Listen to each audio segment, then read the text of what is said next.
Hello and welcome to another edition of another book review. This week I'll be reviewing Tooth and Claw by Jo Walton. I'll talk very briefly about the author, go into a spoiler-free overview of the plot, talk about what I liked about the book, what I didn't like about the book, who I'd recommend the book to, and finish off with what I'll be reading for next time. Jo Walton's a fairly prestigious science fiction and fantasy author. She's probably still best known for this book as well as the Small Change series and the book Among Others, which I believe was either nominated or it may have even won a Hugo Award a few years back. I reviewed her short story collection, Starlings, for the channel earlier this year. I'll go ahead and leave a link below if you want to check that out. But suffice it to say, she's a fairly well-known and prolific science fiction and fantasy author.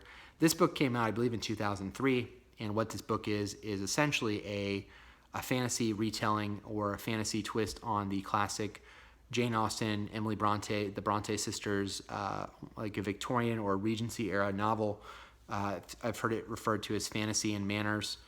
And the book back blurb of it says that it's the Pride and Prejudice of the Dragon World. So that's kind of to give you a flavor of what it is. It's not quite Pride and Prejudice, but it's essentially a kind of a similar story. Instead of human characters, though, you have dragon characters, and it's told in the society. It's almost like a Victorian or Regency era, and it surrounds these family. I believe they are the Agarin family, who have 5 siblings, and the book starts off with the patriarch of the family dying, and there is a confusion of whether or not he passes along just his gold to his 5 children, or if he passes his gold and his body to the 5 children. In this world, dragons eat other dragons in order to gain in size, and it's considered kind of part of the social stratification of the society as far as how large the dragon is. And so it's a very interesting way of kicking off this novel. And you have kind of these 5 characters who are the main characters of the novel, and they each are kind of going through their own struggle. It's either romantic struggles or dealing with different family squabbles. And I really found myself enjoying the characters quite a bit. I thought the book was very, very fun. You can kind of feel Jo Walton having a lot of fun with this novel. The kind of sense of humor runs throughout. It doesn't take itself very, very seriously. The world building is set up relatively quickly in the beginning of the novel, and just overall I felt it was kind of charming. I read through this really pretty quickly. I think I read through the entire novel in about 3 days, and so I just found myself really charmed by it. There weren't too many downsides to the book, but the few that there were, there's a sense of religion in the novel. The dragons have their own religion, and there's kind of 2 separate sects of the religion. I wish there had been maybe more detail of that. There's also contact with what they call the Yargs, who are the human characters. And so the history of the humans and the Yargs isn't quite clear in the novel, so I think that could have been a little bit clearer. In a novel like this where there's so many different characters, I think some of the characters, some of the subplots of some of the characters got resolved pretty quickly, and there's some characters who have more screen time than others. There's one character in particular who's set up at the beginning of the novel who I liked quite a bit. He comes back in at the end, but that character I wish had a little bit more screen time. I found him pretty enjoyable.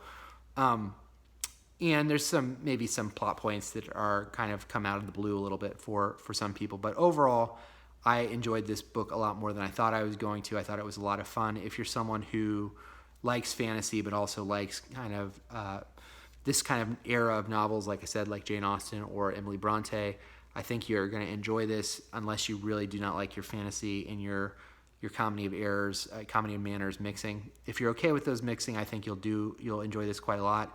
Like I said, Jo Walton's voice kind of comes through in the entire book, and I think she's clearly having a lot of fun with the book and kind of a lot of fun with this premise. I will say when I went on Goodreads, the one group of people who seemed to have a problem with the book, the idea of dragons eating each other in order to grow in size, I think really bothered people.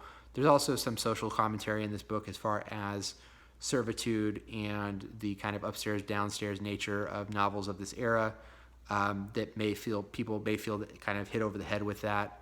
I thought it was in line with the theme of the book, but I just want to give that a heads up that there is, in this world, the world that the book is written, dragons eat other dragons in order to gain in stature. So if that bothers you at all, then you maybe stay away from this book. This book is not gory or bloody or anything like that, but that concept, I guess, bothers some people. I did see that on Goodreads. So unless you're bothered by that, if the book sounds interesting to you, then it probably will be. I think it's very well done. I think she has a fun sense throughout the book, and the book I think is paced pretty well. It doesn't overstay its welcome, and the characters I found myself enjoying quite a bit. Again, they're very much drawn from this past literature, and so you'll see a lot of the archetypes that she's playing with if you're familiar at all with Regency or Victorian era fiction literature. So that's Tooth and Claw by Jo Walton. Next time I'm going to be reading a nonfiction work, Future Care. Until next time, if you have read this book, please like or subscribe if you have read this book, please let me know below. Please feel free to like or subscribe to the channel if you haven't already, and I will go ahead and leave a review from Starlings that I posted earlier in the year. I'll leave that link below too if you want to check me out there. Also, I'll leave a link below to my Twitter handle as well if you want to follow me on Twitter. Until next time, bye.